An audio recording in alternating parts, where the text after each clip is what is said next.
The agony of forgetting. The last line we wrote together was utter horseshit, but I can't bring myself to delete it.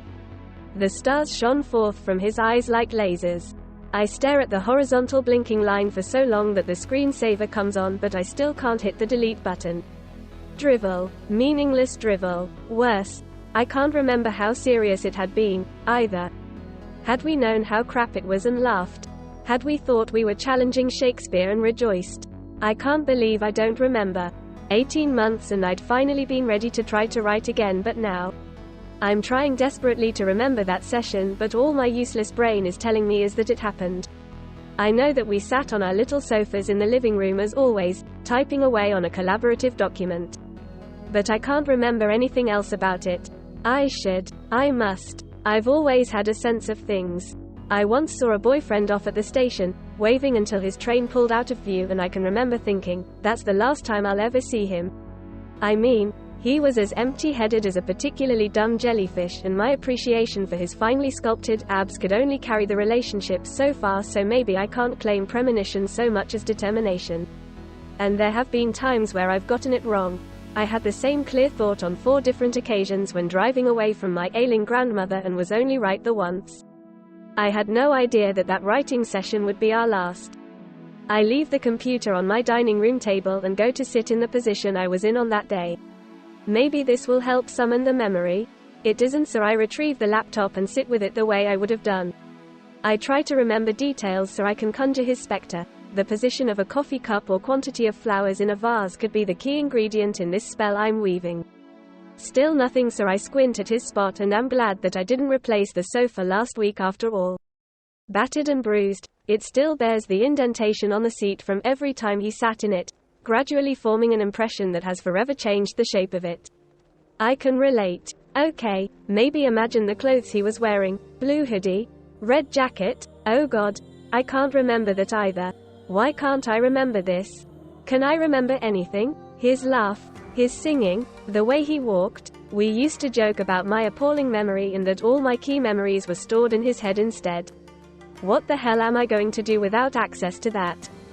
He would have remembered what I was wearing and what we'd thought about that abysmal line. He would have carved that last time into the walls of his subconscious, and he would have been able to pull out the image of me laughing at him, or frowning about semicolons, or debating the morality of character decisions, or whatever the hell we were doing out when the darkness felt like it was crushing him. It is crushing. It feels raw, sharp, bloodied. My chest is being squeezed by 1,000 thoughtless forgettings, and my vision is as blurry as my stupid brain. My laptop slides off my lap and hits the floor, and I follow suit. On my knees with my arms stretched out in front of me. Child's pose I think it's called in yoga, but for me it's the pose of abasement, of shame. I almost wish someone was here so that I could explain that for all my promises of love. I can't even remember the last time I saw him. I'm a fraud. My shoulders curl inward, drawing my arms back towards me as the pain in my gut intensifies, and I know that this was a mistake. I knew that this might hurt, but I've torn the scab off and there's nothing underneath but the swirling abyss. There are so many metaphors for grief, and some of them fit, some of them don't. But this isn't grief, it's disgust and shame and regret.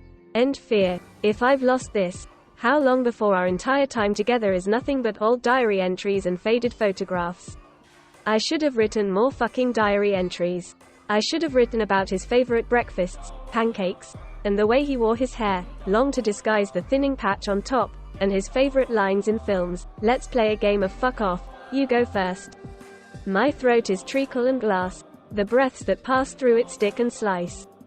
Our writing wasn't the biggest part of us, but it was shared and it brought us closer. Our novel was crafted in focused writing sessions and on car journeys and in whispers across pillows. We sought to improve each other through questions. What does the character want? Who is the center of this conversation? What is the cost of using that power? We built on each other's ideas, creating a narrative that was richer than either of us could create independently. More complex, more precise, more engaging. I rediscovered the things that had drawn me to him all those years before. His sharp intelligence and his keen ear for the absurd. His writing was witty and kind. It bewitched you. It was him that had suggested the novel to begin with. We'd been hiking and neither the weather nor the scenery were favorable.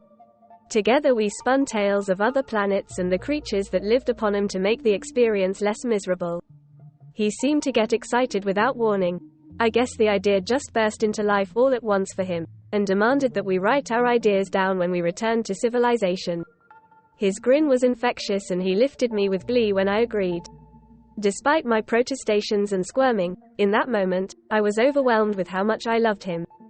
He seemed to glow, and when I looked into his eyes, I noticed the shards of green speckled in on the background of blue.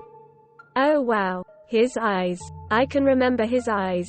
And I remember the way he looked at me. Okay, maybe I haven't lost everything yet. But how long will that last? How long will I remember details and moments? Trying to continue our writing was a mistake. I'm not ready. Maybe one day, but definitely not yet. But I'm going to write today and tomorrow. I'm going to write, and it's not going to have a clear structure or a discernible plot. I don't even give a fuck if the grammar is right. I'm going to write down every moment I can remember, because otherwise, they'll all disappear, and then what am I left with? Just a black hole in my heart where someone important used to be. No. He deserves more. I'm going to start with that bullshit sentence, too. I'm going to start with the forgetting to remind myself that the stakes are high on this one. It'll sit on the front page with nothing else around it, and every time I look at the document, I'll remember how much I loved him. So, no excuses, just begin. I miss you. The stars shone forth from his eyes like lasers.